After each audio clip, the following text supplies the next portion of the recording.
হয়, সমগ্ৰ অসমতে আমাৰ হাইস্কুল শিক্ষান্ত পৰীক্ষাৰ লগতে উচ্চতৰ যি মাধ্যমিক ফাইনেল যি পৰীক্ষা চলি আছে, এইটো সময়তে আমি ছ'চিয়েল মিডিয়াত আমি ভাইৰেল হোৱাটো দেখিছোঁ যে মানে আমাৰ এই তামোলপুৰ হায়াৰ ছেকেণ্ডাৰী যি পৰীক্ষা কেন্দ্ৰ, এই পৰীক্ষা কেন্দ্ৰত আমাৰ কিছুমান ছাত্ৰসকলে আমাৰ মোবাইল লৈ পেলাই তেখেতসকলে লিখা যি মানে যি মোবাইলত ভাইৰেল এইটো আমি দেখিছোঁ। তো নিখিল বড়ো ছাত্ৰ সন্থা তামোলপুৰ জিলাৰ পৰা এইটো ঘটনাক আমি তীব্ৰ ভাষাৰে আমি গৰিহণা দিছোঁ, কিয়নো নিখিল বড়ো ছাত্ৰ সন্থাই 2006 চনক আমি শিক্ষা বছৰ আৰু 2007 চনক আমি গুণগত শিক্ষাৰ আমি যি অভিযান, গুণগত শিক্ষাৰ আমি অভিযান চলাই পেলাই আমি কাম কৰি আহিছোঁ।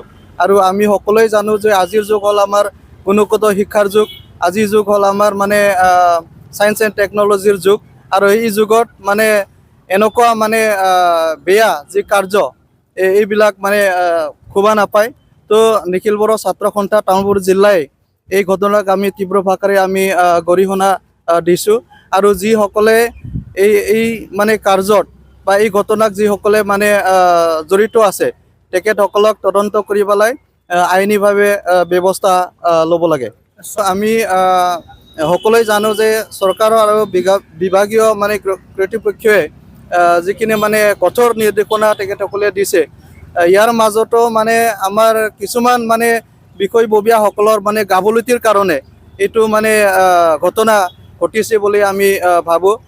সেয়েহে আমি মানে আমাৰ শিক্ষা বিভাগ লগতে আমাৰ প্ৰশাসনক আমি কঠোৰ এটা ব্যৱস্থা ল'ব লাগে আৰু এইবিলাক মানে কাৰ্যৰ পৰা যিকোনো প্ৰকাৰে মানে দূৰত্ব মানে বজাই ৰাখিব লাগে।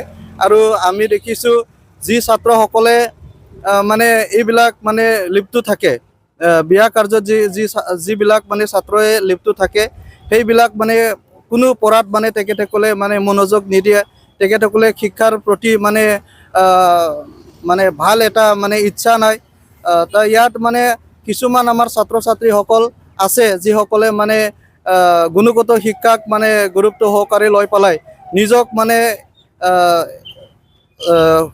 মানৱ সম্পদ গঢ়াৰ কাৰণে তেখেতসকলে চেষ্টা কৰি আছে। আৰু সেই সময়ত কিছুমান ছাত্ৰ যি ছাত্ৰবিলাকে মানে শিক্ষাক মানে গুৰুত্ব নিদি পেলাই এনেকুৱা কাৰ্যত লিপ্ত হয়, আৰু যাৰ ফলত আমাৰ ভাল ছাত্ৰসকলৰ মানে জীৱনত এটা বেয়া প্ৰভাৱ পৰিছে বুলি আমি ভাবোঁ। ইয়াৰ কাৰণে সকলো ছাত্ৰ ছাত্ৰীক আমি অনুৰোধ জনাওঁ যে সকলো ছাত্ৰয়ে গুণগত শিক্ষাক মানে লোৱাৰ কাৰণে চেষ্টা কৰি পেলাই নিজক মানৱ সম্পদ গঢ়ি তোলাত ব্যস্ত হ'ব লাগে। তামোলপুৰ উচ্চতৰ মাধ্যমিক যিটো ঘটনা সংঘটিত হৈছে, মোবাইল লৈ ল'ৰা ছোৱালীয়ে যিবিলাক কৰ্মকাণ্ড কৰি আছে, স্কুলৰ মানে পৰীক্ষাৰ্থীয়ে মোবাইল লৈ লিখি আছে, এইটো অতি মানে দুৰ্ভাগ্যজনক। আৰু আমি গৰিহণা দিছোঁ, এই কৰ্তৃপক্ষক গৰিহণা দিছোঁ। অসম জাতীয়তাবাদী যুৱ ছাত্ৰ পৰিষদ আমি তামোলপুৰ জিলা সমিতিয়ে এই ঘটনাক আমি নিন্দা জনাইছোঁ, গৰিহণা দিছোঁ। আৰু ইয়াৰ লগত যিবিলাক জড়িত, আচলতে কোনে উচতনি দিছিল মোবাইল আনিবৰ কাৰণে বা মোবাইল অনাৰ কাৰণে কোনে সুবিধাটো দিছিলে, উচিত তদন্ত হ'ব লাগে। কাৰণ সৌকেইদিনা মানে আপোনাৰ সৌকেইদিনা আমাৰ গাছবাৰীত যিটো ঘটনা ঘটিল, এই ঘটনা অতি মানে ভয়ংকৰ ঘটনা। শিক্ষকৰ লগত মাৰধৰ হ'ল, এই ঘটনা মা নাজতে আজি এনেকুৱা এটা ঘটনা ঘটিল। এই ঘটনাক আমি গৰিহণা দিছোঁ, যাতে অনাগত দিনত এনেকুৱা ঘটনাই যাতে স্থান নাপায়। এই ঘটনাৰ লগত যিসকল জড়িত, এই জড়িতসকলক কঠোৰতম শাস্তি প্ৰদান কৰিব লাগে। চৰকাৰ আৰু বিভাগীয় লোকে কঠোৰ নিৰ্দেশনা প্ৰদান কৰিছে, কাৰ ভুলৰ বাবে এনেধৰণৰ তাৰ পিছতো সংঘটিত হৈছে? এইটোৱে ঘটনাটো। কাৰণ চৰকাৰে আৰু বা শিক্ষা বিভাগে যি মানে নীতি নিয়ম দিছে, নীতি নিয়মক জলাঞ্জলি দিছে, আচলতে নীতি নিয়মক ভেঙুচালি কৰিছে।